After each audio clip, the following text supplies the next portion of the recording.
परमात्मा को पाने तथा उसका वास्तविक लाभ प्राप्त करने के लिए देखिए हमारा खास कार्यक्रम आध्यात्मिक ज्ञान चर्चा सत्यार्थ प्रकाश पर जगत गुरु तत्वदर्शी संत रामपाल जी बनाम आर्य समाज प्रमुख 29 मार्च से प्रत्येक मंगलवार और वीरवार रात्रि 8 बजे से केवल साधना टीवी पर।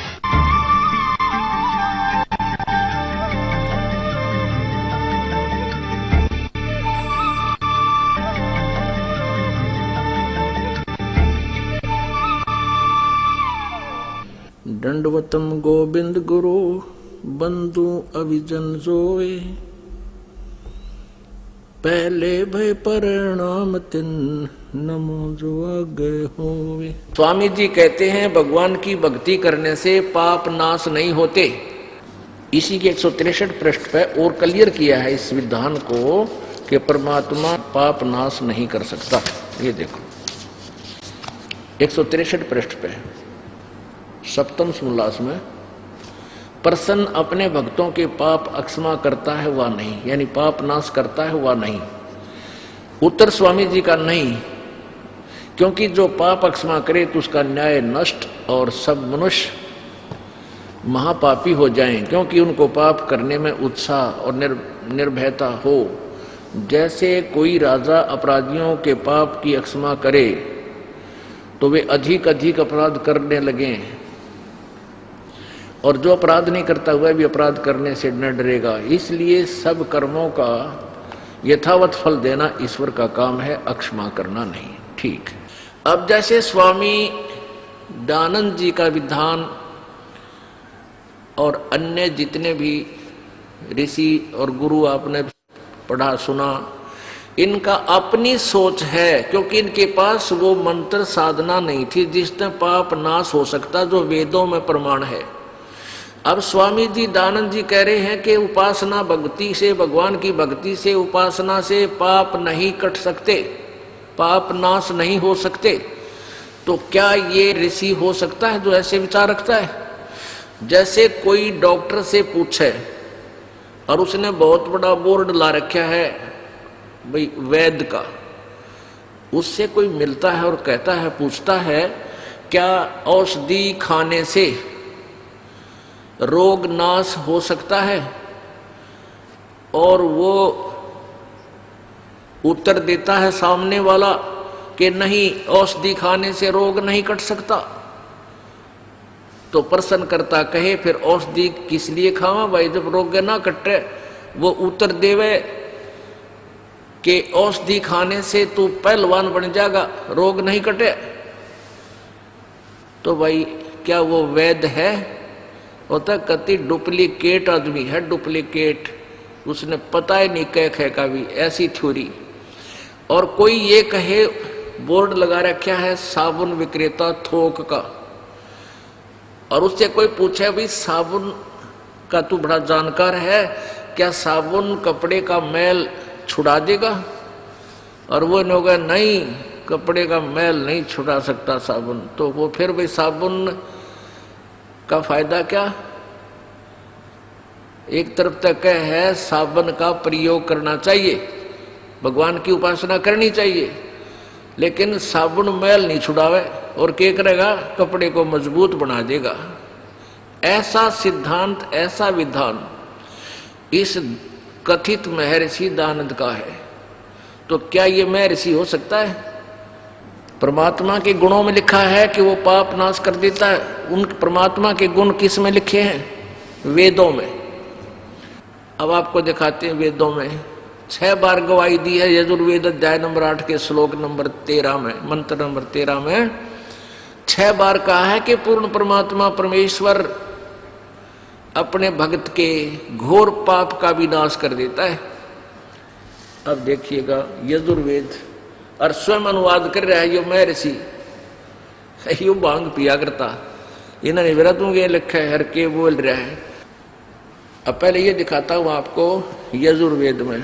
यजुर्वेद में ये अपने करकलमों से इसका अनुवाद कर रहा पवित्र यजुर्वेद का। यजुर्वेद भाषा भाष्य ये कहां से प्रकाशित है?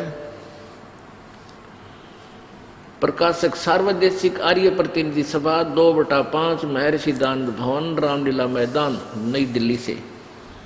यजुर्वेद आर्य भाषा भाष्य संपूर्ण 40 अध्याय महर्षि दानंद सरस्वती कृत, यानी इनका अनुवाद किया महर्षि ने। ये लेखक नहीं है वेदों का, ये केवल अनुवाद करता है। और ये कहाँ से छपा है?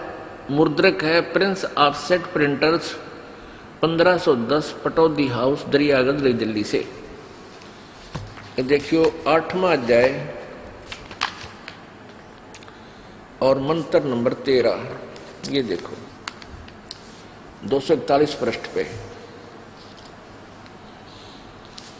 और ये 13वां मंत्र है। देव कर्तस्य अनस्य अवजनम असि, मनुष्य कर्तस्य अवजनम अनस्य अवजनम असि, पितर कर्तस्य अनस्य अवजनम असि, आत्म कर्तस्य अनस्य अवजनम असि, यानी इसमें 6 बार लिखा है अनस्य अनस्य, ओहो अनस्य अनस्य, ये इसका अनुवाद यहाँ कर रखा है। इन्होंने किया स्वामी जी ने 242 पृष्ठ पर। हे सबके उपकार करने वाले मित्र आप, अब देखो इसने केस काम बिगाड़ रखे, यहां परमेश्वर लिखना चाहिए था। अब इसने पहले तो सत्यार प्रकाश लिखकर समाज में भेज दिया अपना अनुभव, ये लास्ट में लगा फिर अनुवाद करने। अब इसने थोड़ी बहुत उतर रही होगी भांग, तो इसने फिर बदल कर दिया। यहां पर परमेश्वर ना लिख के मित्र लिख जाए, पढ़ने वाला नहीं सोचेगा ये कोई मित्र के बारे में लिख रखा, चलो आगे देखते हैं। और मित्र का ये स्वयं अर्थ बता रहे हैं कि परमात्मा सबका साथी, सच्चा साथी होने से परमेश्वर का नाम मित्र होता है। ये देखिए सत्यार्थ प्रकाश, ये इन्हीं के द्वारा सत्यार्थ प्रकाश इनका अपना अनुभव है। इसमें इन्होंने परमात्मा के नामों का विवेचन किया है। यहां देखो ये प्रथम समोल्लास सत्यार्थ प्रकाश पृष्ठ 18 पे, वही सत्यार्थ प्रकाश है जो रोहतक से प्रकाशित है। जो सबसे स्नेह करे, सबको प्रीति करने योग्य है, वह परमेश्वर सबका सच्चा मित्र है। इससे परमेश्वर का नाम मित्र है। तो हमने यहाँ इनके मित्र की जगह हमने परमेश्वर लगा लेना है, बस इतनी सी बात है। ये देखिएगा, हे सबके उपकार करने वाले मित्र यानी परमेश्वर, आप देव कर्तस्य दान देने वाले के, एनस्य माने अपराध, अपराध कहो चाहे पाप को, देखो इसने अनुवाद, एनस्य माने पाप, पाप कहो, अपराध कहो, अधर्म कहो। एनस्य का अर्थ है अपराध के, अवजनम माने नाश करने वाले हो, छुड़ाने वाले हो। और मनुष्य कर्तस्य साधारण मनुष्यों के किए हुए, एनस्य माने अपराध के यानी पाप के विनाश करने वाले हो, असी माने हो। पितृ कर्तस्य पिता के किए हुए विरोधाचरण नहीं, एनस्य माने अपराध के, इन्होंने विरोधाचरण के लिखा है। अवजनम माने नाश करने वाले, हरने वाले हो। आत्म कर्तस्य अपने किए हुए, एनस्य पाप के, यानी कोई स्वयं भी कोई साधक करता है तो उसका बाप करे चाहे माँ करे, जो जिसे करेगा वैसे ही उसको वो पाप नाश हो जाएगा। एनस्य माने पाप के दूर करने वाले हो। एनस्य अनस्य, ओहो अधर्म के, अधर्म के, अधर्म के, अधर्म माने घोर पाप के नाश करने वाले हो। जानता हुआ मैं जो कुछ भी धर्म आचरण अधर्म आचरण किया करता हूं व करूं, अनजान में जो कुछ भी किया करता हूं या करूं, उससे सब के दुष्ट आचरण नहीं, एनस्य माने पाप के, अवजन माने दूर करने वाले या नाश करने वाले हैं। अब ये है परमात्मा का विधान। वेदों में प्रभु की महिमा लिखी है, परमेश्वर की, परमात्मा के गुण लिखे हैं, और गुणों में लिखा है परमात्मा पाप नाश कर देता है। और ये नकली ऋषि, ये झूठे ऋषि महर्षि, ये कहते हैं कि साधना से साधक के पाप नाश नहीं होते। अरे फिट्टे मुंह थारे। परमात्मा कहा करते थे, जब ही सतनाम हृदय धरो बाई भयो पाप को नाश। जैसे चिंगारी अग्नि की बाई पड़े पुराने घास। तो कबीर जी की इन बातों को ये नकली ऋषि महर्षि ने क्या करते, झूठा है कबीरता है। भाई पाप का नाश नहीं हो सकता, किसी ग्रंथ में नहीं लिखा है। मारा करते रुके व नकली। और परमात्मा ने क्या करते, देखो रे कि साथ जुल्म कर रखा है इस काल ने। ये था यो नकली महर्षि, क्योंकि भांग पिया करता है और भांग पी के क्यों में बांट दे। इसने अपना मेरा तुम सत्यार प्रकाश में एक पृष्ठ पे किए लिखा है, अगले पर तू क्या उदाहरण दे रहा है, वो तेरी साधना को, तेरी अपनी ही छोरी को खंडित कर रहा है। तो इतनी मूर्खता तो कोई भी नहीं कर सकता कि इस पृष्ठ पर निराकार लिख रहा है, इस पर साकार के उसका साक्षात्कार हो जाता है। यो भांग पिया करता है। एक पुस्तक है, इन्हीं आर्य समाज के द्वारा प्रकाशित है और इसमें ये वो विचार लिख रखे हैं जो दानंद जी ने अपने कर कमलों से लिखकर पत्र भेजे छपवाने के लिए। वैदिक पुस्तकालय दानंद आश्रम केसरगंज अजमेर से छपी हुई है। ये इसके प्रकाशक हैं। आत्मकथा दानंद सरस्वती।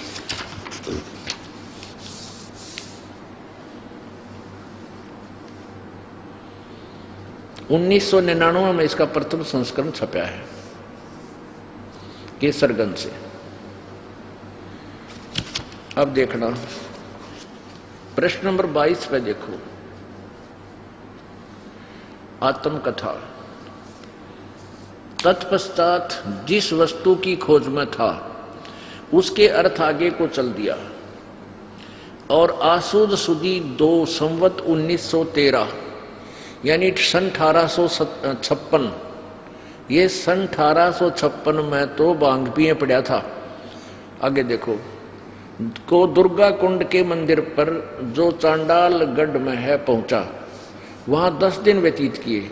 वहां मैंने चावल खाने सर्वथा छोड़ दिए और केवल दूध पर अपना निर्वाह करके दिन रात योग विद्या के अध्ययन और अभ्यास में तत्पर रहा। दुर्भाग्यवश वहां मुझे बड़ा दोष लग गया, अर्थात भांग पीने का स्वभाव हो गया। सो कई बार उसके प्रभाव से मैं सर्वथा बेसुध हो जाया करता, यानी बेहोश हो जाता था। अब पुण्यात्माओं, इसका विज्ञान कितनी छोरी देखो, कितना इसके वचन देखो, क्या बोल रहा है ये कि मैंने दूध पीना, चावल खाने तक छोड़ दिए, दूध पी के और योग अभ्यास के और अध्ययन में लीन रहता था। चावल तक खाने छोड़ दिए और भांग पीने लग गया। अब पुण्यात्मा भांग पी का आदमी, और वो चाहे कितना कट लाग जाए, आसन पदम लगाया करते ये, आसन पदम आप ला लो इस अभ्यास करके और बैठ जाते, और भांग का पी कर मार कर ठूठा और बैठ जाता, चाहे गर्मी लागो चाहे सर्दी, कितना पड़ा रहो भांगी ने के मेरा कित पड़ा है तू। तो ये लोग तो न सोचते महाराज जी भाई साहब ने बैठा था वो अभी तक ध्यान लग रहा छड़ियो ना इसने, जब आप भांग उतर ले जब उठाओ, और तो न सोचो बड़ा कसूता साधक भाई, अरे डोए डले। अब देखो, आप पहले शराब पीते थे या बीड़ी पीते थे या कोई भी व्यसन करते थे, मांस खाते थे, इस दास के पास आते हो, ये सबसे पहले दास आपको कहता है ये बुराई जिंदगी में छोड़नी नहीं है। यदि आप नाम लेकर के ये व्यसन करोगे तो आपका नाम खंडित हो जाएगा, नाम नहीं रहेगा, भक्ति साधना समाप्त हो जाएगी। यही नियम है प्रभु का। और ये तो साधना काल में पिया था, ये तो साधना काल में पिया करता है। और तो फिर साधना काल में जो अड़ंगा करे है, बकवाद करे है, तो किसा योगी है, किसा भगत से हो। अब इसलिए इसने सत्यार प्रकाश लिखा ही भांग पीते पीते। अब इनके बारे में एक बहुत सी कुछ दंत कथा सुनाते हैं। कहते हैं सन 1857 के स्वतंत्रता युद्ध में महर्षि दानंद का बड़ा योगदान था। जो 1856 में बाद आसुद में तो भांग भी पड़ा था, भांग का पीण लग गया था यो। और इन्हीं की जीवनी में लिखा है कि 3 वर्ष सन 1856, 57, 58 में इसका न्यों बेरा था कि अंडरग्राउंड हो गया जब यू झगड़ा सा हुआ। इन्हीं के विधान में लिखा, दास अपनी तरफ से नहीं बताता, देखिएगा, क्योंकि इस नकली ऋषि का भंडा फोड़े बिना इससे मन हटे नहीं आपका। और जब तक इससे मन नहीं हटेगा आप अपने यथार्थ ज्ञान को समझ नहीं सकोगे। ये देखिएगा, एक पुस्तक है, ये नवजागरण के पुरोधा दयानंद सरस्वती, लेखक हैं डॉक्टर भवानी लाल भारतीय, MA PhD, प्रोफेसर तथा अध्यक्ष दयानंद चेयर ऑफ वैदिक स्टडीज, पंजाब विश्वविद्यालय चंडीगढ़। कहाँ से प्रकाशक कौन है? वैदिक पुस्तकालय, परोपकारिणी सभा, दयानंद आश्रम, अजमेर।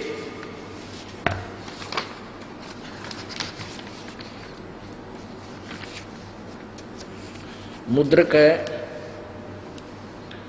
सतीश चंद्र शुक्ल, प्रबंधक वैदिक मंत्रालय अजमेर। अब यहां देखो, इसके 38 पृष्ठ पे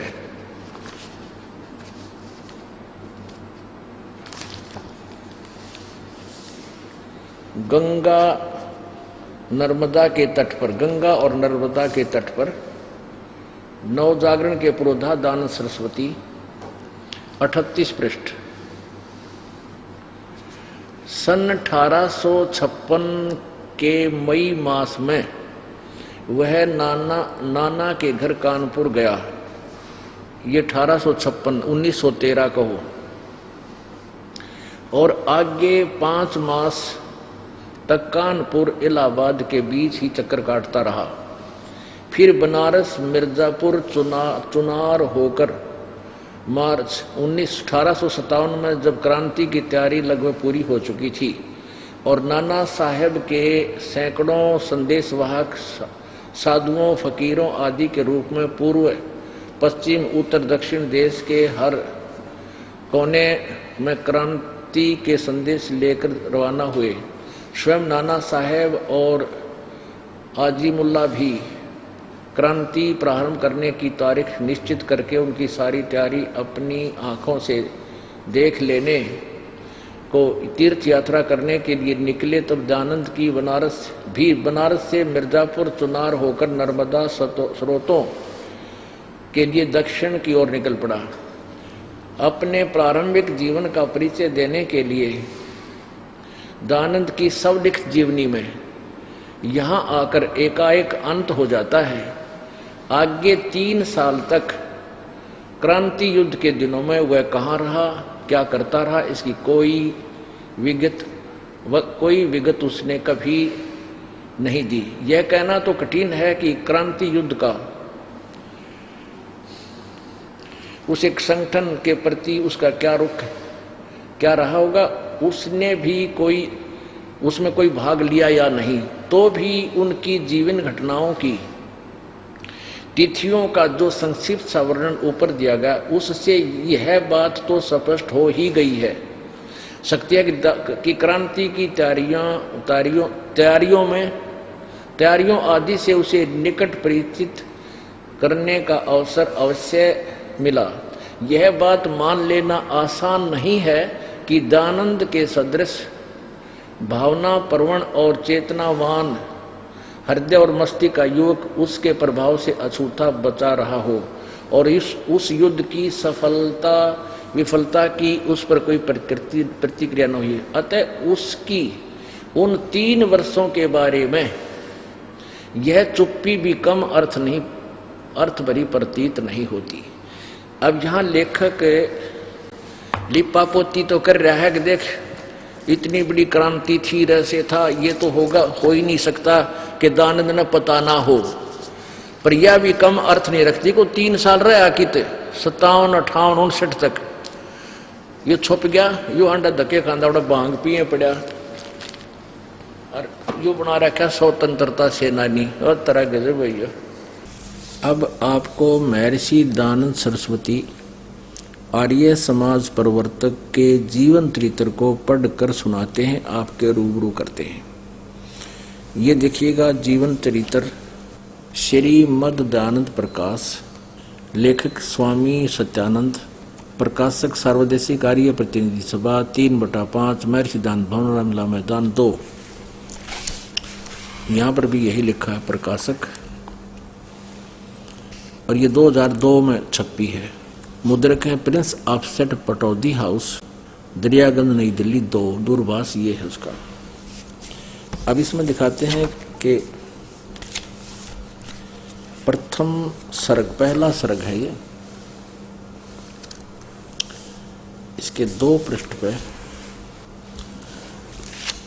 अपने आप लिख रहे हैं, मेरा जन्म मच्छू कांटा का नदी के किनारे मौर्य राज्य के एक कस्बे में ब्राह्मण कुल में संवत 1881 में हुआ। मेरे वंशीय उदीच्य ब्राह्मण थे। महाराज का जन्म श्री स्वामी दयानंद जी का जन्म स्थान मोरवी राज्य में टंकारा ग्राम है। उनके पिता का नाम करसन जी था। करसन जी बड़े भूमिहर थे और वे लेन देन का भी काम करते थे।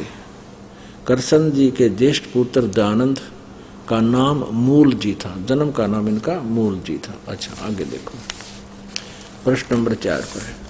बालक दयानंद माता की प्रेममयी गोद में पिता के प्यारपूर्ण हाथों में बंधुजनों के स्नेह हित लालन पालन में सुरक्षित अशोक लता और शुक्ल पक्ष के चंद्रमा की कला की भांति दिनों दिन बढ़ने लगा। जब उनकी आयु 5 वर्ष की हुई तो उन्हें देवनागर अक्षरों का, ये देवनागरी लिखना आरंभ कराया गया, यानी 5 वर्ष में पढ़ाने लगे थे। उनके माता पिता आदि वृद्ध बांधव उनको कुलाचार और कुल रीति भी सनई सनई सिखाने लगे। बड़े बंधुजनों ने उनको बहुत से स्तोत्र, मंत्र, श्लोक और उनकी टीकाएं कंठस्थ करा दी थी। 1994 में इसी प्रकार दयानंद जी 1994 में 14 वर्ष की आयु में आयु को प्राप्त हुआ। उस समय यजुर्वेद संहिता उनके कंठस्थ हो गई थी, यानी पूरा यजुर्वेद उसने याद कर लिया था 14 वर्ष की आयु में। अन्य वेदों का भी उन्होंने कुछ कुछ अभ्यास कर लिया था। व्याकरण के भी शब्द रूपावली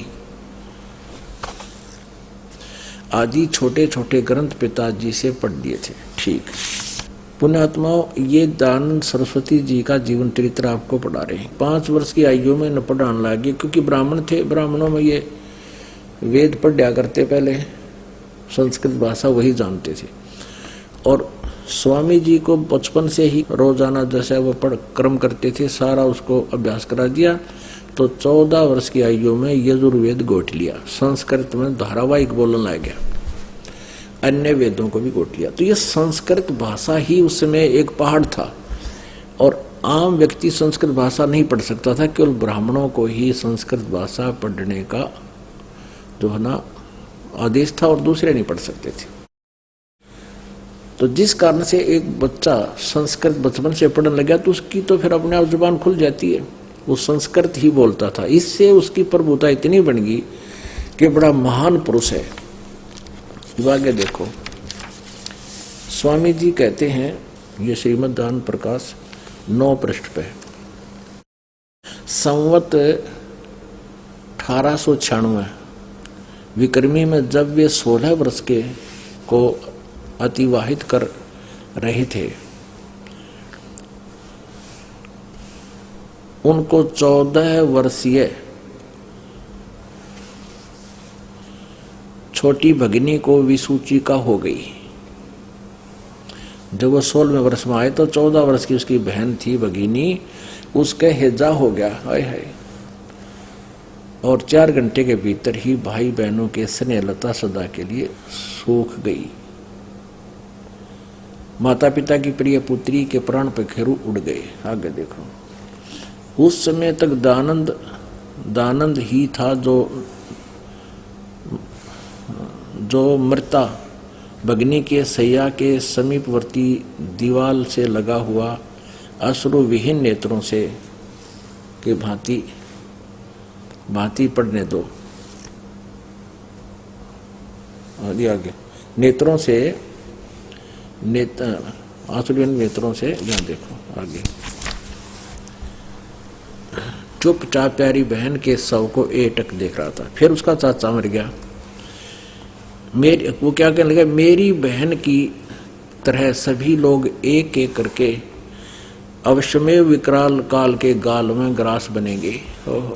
तब तो कोई उपाय करना चाहिए जिससे जन्म मरण के दारुण दुख से मुक्ति लाभ हो, अमर जीवन की उपलब्धि हो। अब स्वामी जी के मन में आया तो ये था, पुण्यात्मा थी कि अभी ये तो बहुत पुंडा काम है, इसमें तो जन्म मरण का कोई इस दारुण दुख से मुक्ति का लाभ हो, अमर जीवन की उपलब्धि हो, अमर जीवन के लिए इसने सोचा।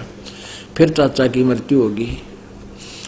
इस मृत्यु व्याधि के यहाँ लिखा है, परंतु दयानंद के हृदय स्रोत मृत्यु के भय और वैराग्य की आग ने इतना शुष्क कर दिया था कि लोगों के धिकारने पर भी उनकी आंखों में गिली नहीं हुई, इतना दुखी हो गया। इस मृत्यु व्याधि के नाश की औषधि कहाँ मिलेगी, यानी ये मृत्यु कदे ना मरे, अमर पूर्ण मोक्ष कहाँ मिलेगा। दानंद जी ने सोचा, अमर जीवन के लिए कौन से उपायों का अवलंबन करना चाहिए, मुक्ति मार्ग में किस का भरोसा किया जाए, इत्यादि विचारों में वे रात दिन निमग्न रहते। अंत में दयानंद जी ने यह दृढ़ निश्चय कर लिया कि जैसे भी हो मुक्ति हस्तगत करूंगा और मृत्यु के दुख से छुटकारा पाऊंगा। इस धारणा के साथ ही उनके मन में संसार का अनुराग दूर हो गया। आगे संवत 1899 में श्री दयानंद जी की आयु 19वां वर्ष था। आयु का 19वां वर्ष था। इसी वर्ष में उनसे अति प्रेम करने वाले उनके धार्मिक तथा विद्वान चाचा विसूची का महारोग से के चुंगल में फंस गए। वह भी मर गए। जाओ कह बहुत उपचार किया पर एक भी सफल न हुआ। अपने परम प्रिय और पूज्य चाचा को भयंकर रोग से पीड़ित देख दयानंद का हृदय दुख से विदीर्ण हुआ जाता था। उसी अंत समय में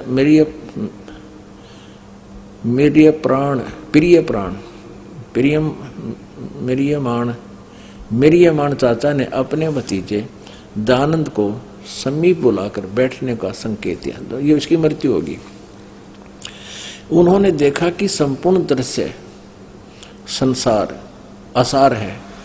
उन्होंने देखा कि संपूर्ण दृश्य असार है, जो दिखे ये नासवान है। यह सथाई कुछ भी नहीं। भावी को खींचे हुए भी प्राणी काल के गाल में जा रहे हैं और अंत भावी के खींचे हुए सभी प्राणी काल के गाल में जा रहे हैं और अंत को मेरी देह भी मरण धर्मा है। अपने इन भावों को उन्होंने माता पिता के सामने तो प्रकट नहीं किया, परंतु इष्ट मित्रों और विद्वत सज्जनों के से जिज्ञासा करने के कि अमर पद प्राप्ति का क्या उपाय बताइए। पंडित लोगों ने जिज्ञासु को परम पद प्राप्ति का उपाय योग अभ्यास 11 पृष्ठ में पढ़ रहे हैं। दूसरा सर्ग। अंत में दयानंद जी ने यह दृढ़ निश्चय कर लिया कि जैसे भी हो मुक्ति हस्तगत करूंगा और मृत्यु के दुख से छुटकारा पाऊंगा। इस धारणा के साथ ही उनके मन में संसार का अनुराग दूर हो गया। पंडित लोगों ने जिज्ञासु को परम पद प्राप्ति का उपाय योग अभ्यास बताया। आगे देखो। श्री दयानंद जी के माता पिता आरूढ़ हो गए और लगे शीघ्रता से उनके विवाह का उद्योग करने। उन्होंने स्थिर कर लिया कि 20वें वर्ष में पुत्र का विवाह कर दिया जाएगा। वैराग और अनुराग की बदली के बरसने पर आप ये शांत हो जाएगी। श्री दयानंद जी को जब ज्ञात हुआ, उनको सदा के लिए जकड़ने की निमित्त है के निमित्त। आगे देखें, यह तीसरा सर्ग, प्रश्न नंबर 14, वही श्रीमद् दयानंद प्रकाश।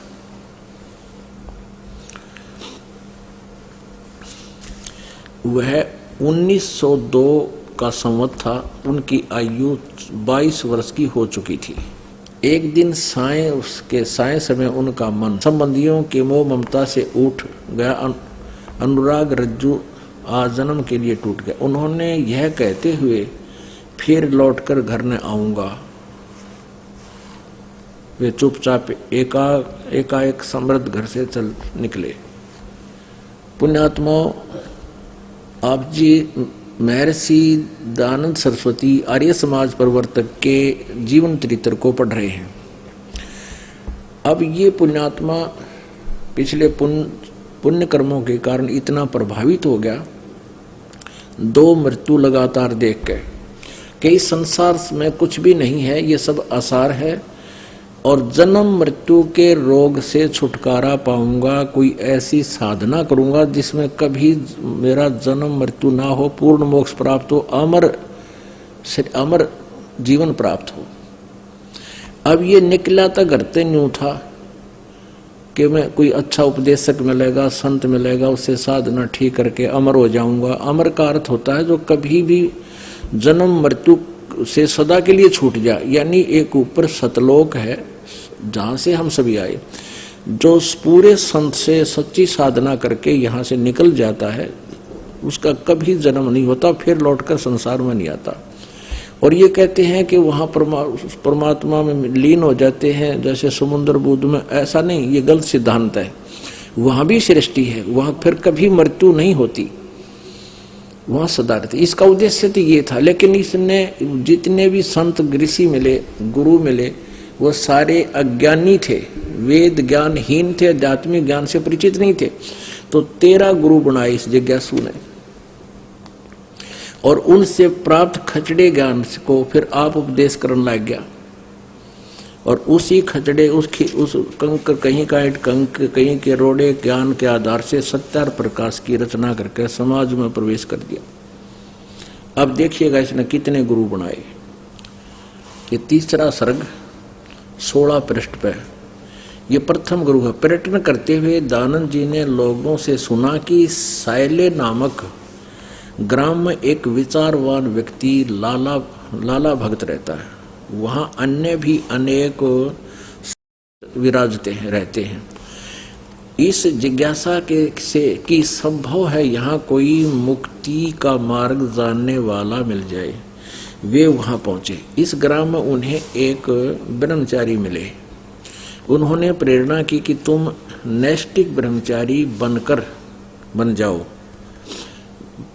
ब्रह्मचारी जी के कथन को श्री दयानंद जी ने स्वीकार कर लिया। उसके पश्चात ब्रह्मचारी जी ने उनको दीक्षा देकर काश्य वस्त्र धारण कराए, एक तुम्बा हाथ में अवलंबन थमा दिया और आदेश किया कि आज से आपका नाम शुद्ध चैतन्य हुआ। इसके अनंतर अब ये तो पहला गुरु, ये इसका पहला गुरु। अब देखना दूसरा गुरु, प्रश्न नंबर 19 पे, वैराग्य कांड। इस पर दूसरा गुरु ग्राम में और नगर विचरते हुए अहमदाबाद से बड़ौदा नगर में आकर कुछ काल ठहरे। यहाँ चैतन्य मठ में कुछ ब्रह्मचारी और सन्यासी रहते थे। उनसे शुद्ध चैतन्य जी का वेदांत विषय पर बहुत वार्तालाप हुआ करता था।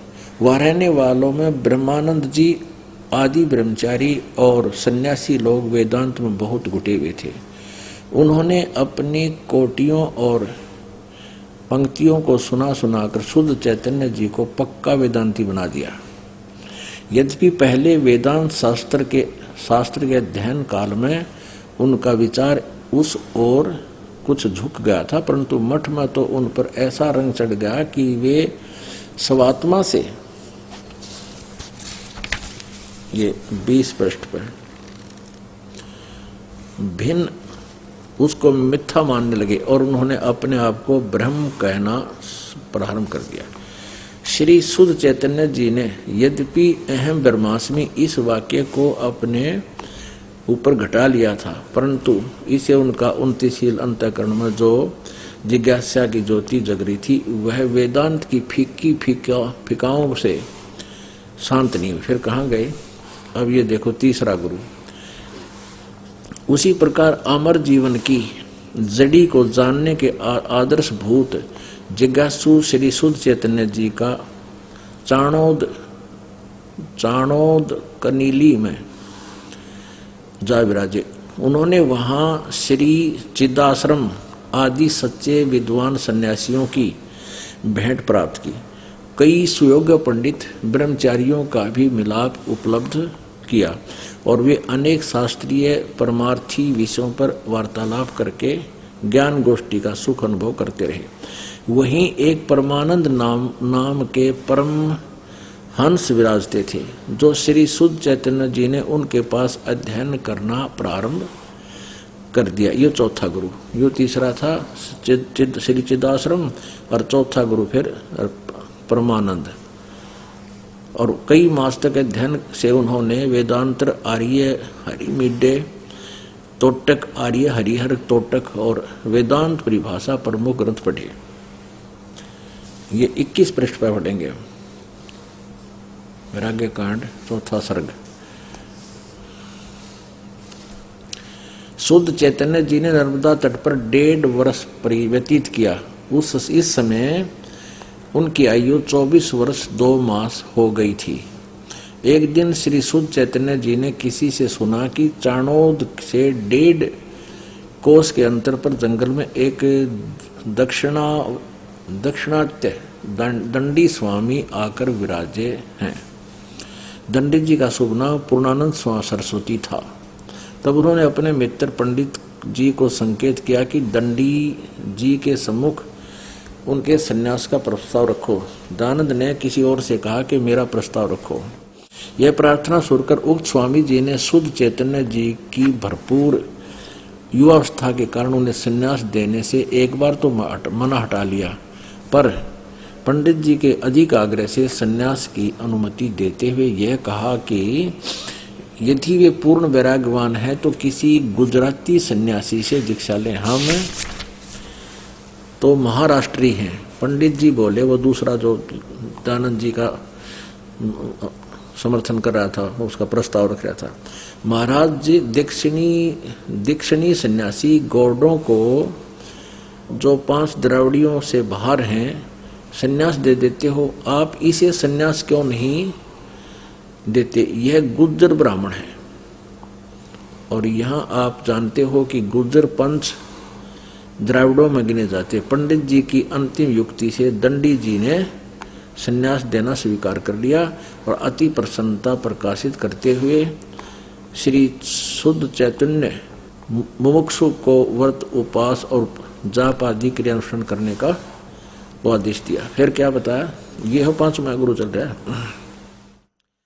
उनसे उसी दिन श्राद्ध करा के दंडी स्वामी जी ने विधि पूर्वक संन्यास दान करा दिया और हाथ में एक लठ यानी डंडा अवलंबन कराकर उसका नाम दानंद सरस्वती रख दिया। ये भी दानंद सरस्वती इस पूर्णानंद ने रख दिया। उसके बाद ये दानंद सरस्वती चला कर दिया। 5वां गुरु है ये। विनय से नम्र श्री नवशिष को स्वामी पूर्णानंद जी ने। चलो अब ये है छठा गुरु। अब छठा गुरु, एक दिन उन्होंने सुना कि व्यास आश्रम में योगानंद जी एक महात्मा विराजमान है। वे योग के क्रियाओं में कुशल हैं, तो उनसे नाम ले लिया। व्यास आश्रम जा पहुंचे और वहाँ उन्होंने उक्त महात्मा से योग विद्या रहस्य सुने और उसकी पुस्तकें भी अच्छी तरह पढ़ी। योग की क्रियाओं को सीखने लेने के अनंतर सुना कि छिंदवाड़ में एक कृष्ण शास्त्री नाम का एक धुरंधर व्याकरण पंडित रहता है। फिर उसके पास चले गए। कुछ काल तक कृष्ण शास्त्री जी से व्याकरण ग्रंथ पढ़कर ये हो गया, यो 7वां गुरु, यो 6ठा गुरु था। योगानंद जी 6ठा और ये कृष्ण शास्त्री 7वां और ईब 8वां। एक राजगुरु से वेद अध्ययन करने लगे। इस कृष्ण शास्त्री के बाद यू 8वां। अब आगे 9वां देखो 23 पृष्ठ पे। ये 9वां गुरु। चाणोद करनाली में स्वामी दानंद ने 2 महात्माओं के दर्शन प्राप्त किए। उनमें से एक का नाम ज्वालानंदपुरी और दूसरे का नाम शिवानंद गिरी था। आगे देखो। अब 10वां गुरु 24 पे। वहां अर्बुदा भवानी नाम के पर्वत शिखर पर तथा अन्य अनेक स्थानों पर उनकी संत महात्माओं से भेंट हुई। यहाँ के कई योगी पूर्वोक्त 2 योगियों से विशेष रूप से आगे बढ़े हुए थे। उन पहले डांते ये अच्छे थे, उनसे भी स्वामी जी ने विशेष योग तत्व की प्राप्ति की। अच्छा, अब 11वां गुरु। इस प्रकार यतियों मुनियों को मिलते हुए स्वामी जी महाराज वैशाख संवत 1912 में होने वाले कुंभ के मेले पर हरिद्वार पधारे। उसमें उनकी आयु 32 वर्ष थी। मेले के पश्चात स्वामी जी महाराज ने हरिषिकेश की यात्रा की। वहां उच्चतर महात्मा सन्यासियों के समीप रहकर योग साधन की रीतियां सीखी। ये हो गए 11वें गुरु। चित्त और विशुद्ध आत्माओं का सत्संग लाभ किया। अब 12वां गुरु 29 पृष्ठ पे।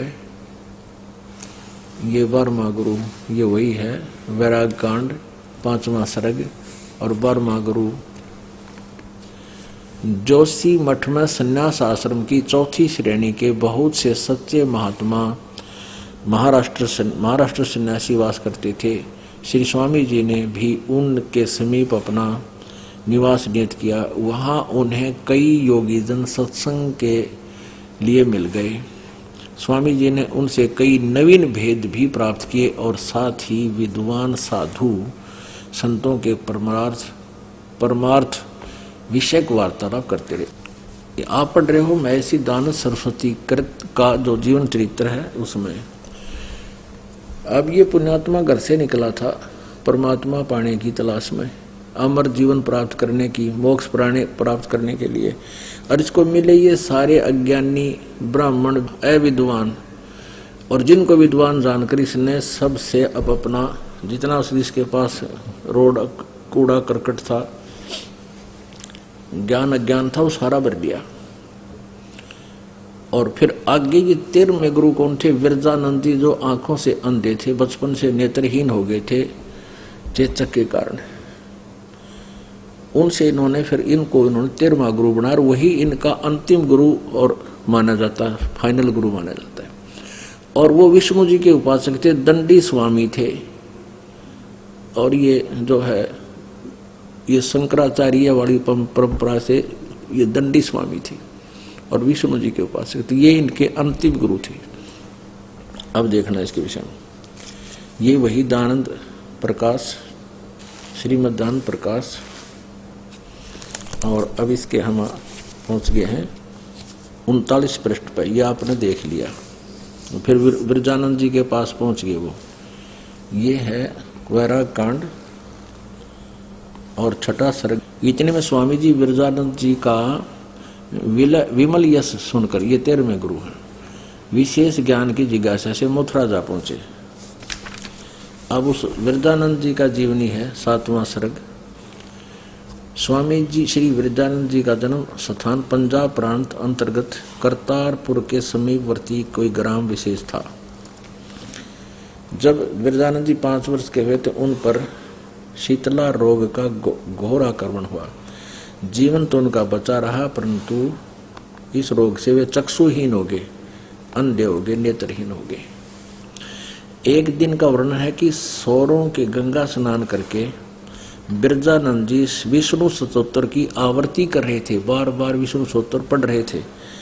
उस समय अलवर के राजा विनय सिंह जी वहां विद्वान थे। वे स्तोत्र के उच्चारण और विरजानंद जी के मधुर स्वर को सुनकर अति से प्रसन्न हुए। इसे सिद्ध है वो विष्णु उपासक थे और विष्णु स्तोत्र की आवृत्ति कर रहे थे। अब 41 पृष्ठ पे आपने 40 पढ़ दिया। इसके पश्चात विरजानंद जी ने अपना स्थान मथुरा में नियत किया। ये मथुरा चले गए। अब 42 पर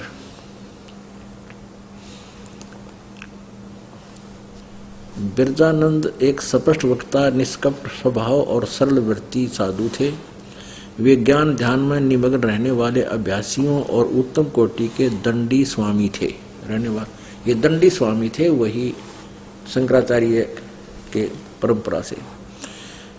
उसकी आयु उस समय 21 वर्ष थी। दयानंद जी की, दंडी जी स्वामी की आयु उसमें 81 वर्ष की थी।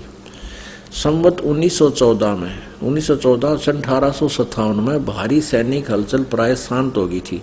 यानी दयानंद जी के बारे में ये पता, अब यह यतर ततर उसकी आग सुलगी हुई चिंगारियां दिखाई देती थी। शांति और समानता का घोषणा नाद भी दिगंतर गुंजायमान हो चुका था। यानी 1857 का युद्ध समाप्त हो गया था। फिर 3 साल बाद स्वामी जी प्रकट हो गए। इतने छुपे रहे कहीं पर कि कार्तिक सुदी 2 संवत 1917 यानी सन 1860 में ये दोबारा की प्रकट हुए। कहाँ? मथुरा में। सरस्वती मथुरा में, दान सरस्वती मथुरा में प्रविष्ट हुए और सीधे दंडी जी की अटालिका पर चढ़ गए। जैसा उनसे उन्होंने ज्ञान प्राप्त किया। उसने फिर उनको क्या दिया, ये देखो 44 पृष्ठ पे, इसके 44 पृष्ठ पे श्रीमद् प्रकाश। उन दिनों इसे नाम लेकर विरजानंद से उपदेश लेकर उन दिनों स्वामी जी भाल पर विभूति यानी राख रमाया करते थे। गले में रुद्राक्ष की माला होती थी, सिर पर उपरना बांधे रखते थे और हाथ में एक लंबा और मोटा लठ रखा करते थे, दंड रख हुआ करता था। आगंतुकों को के साथ संस्कृत में वार्तालाप किया करते थे। ये भी सिद्ध है कि वो संस्कृत में ही वो शास्त्रार्थ करा करते थे। ये भी सिद्ध हो गया। अच्छा, आगे चले। अब इन 13 गुरुओं से जो भी उसने ज्ञान ग्रहण किया उसका प्रमाण सत्यार्थ प्रकाश में है। अपने आत्माओं, ये निकले तो घर से न्यू थे कि भाई मेरी बहन मर गई, चाचा मर गया और मैं जन्म और मरण के दुख से छुटकारा पाऊं। अब इसने सारे अज्ञानी, वेद ज्ञानहीन, आध्यात्मिक ज्ञान से के शून्य व्यक्ति मिल गए, इसको सब उल्टा पाठ पढ़ा दिया। उनसे खचड़ा ज्ञान इकट्ठा करके इसने सत्यार्थ प्रकाश की जो है ना लेखन कार्य कर दिया। सरकार सत्यार्थ प्रकाश बना दिया। पुण्यात्माओं, हमें इनसे कोई द्वेष नहीं था, लेकिन अब इसका विरोध करना आवश्यक हो गया जनता को जागृत करने के लिए। जनता को जागृत करने के लिए, जैसे किसी के दूध में, एक दूध विक्रेता था और उसके दूध में छपकली गिर गई और उसने खूब घोट रखा। वहां से लोग दूध पीने जाया करते सामने, परसों प्रसिद्ध था। तो दूसरे व्यक्ति ने देख लिया कि इसमें तो छपकली पड़ी हुई है। उसने कहा कि उसके दूध में छपकली पड़ी है, दूध मत लेना। अब लोग देखना चाहते हैं, वे देखते नहीं, झूठ बोला इसका हो सकता कोई विरोधी हो। तो वहां देखा कि ये देखो ये छपकली है सामने। वो कहता नहीं मोटी मलाई है, मोटी मलाई, झूठ बोला है। तो उसको फिर वो तो क्योंकि उसका तो उद्देश्य है मनी मेक करना। वो दूध पीने वालों से कोई लिंक नहीं, मरे से कोई जीवे। और वो परमार्थी व्यक्ति हमें बता रहा है कि ये मत पीना, इसमें ये हानिकारक है। तो ऐसे ये सत्यार्थ प्रकाश या इसमें छपकली डाल रखी है, वेदों का नाम लेकर इसमें छपकली है, यानी यह जीवन नाशक इसमें मनुष्य के जीवन नाशक विचार हैं, इनसे तभी हम दूर हटेंगे जब अपनी आंखों छपकली देख लेंगे। तो ये आपको आंखों दिखा रहा है दास के देखो इसमें यह छपकली है और इसके निकट भी मत जाना, इसको छूना भी नहीं, इतना गंदा शास्त्र है।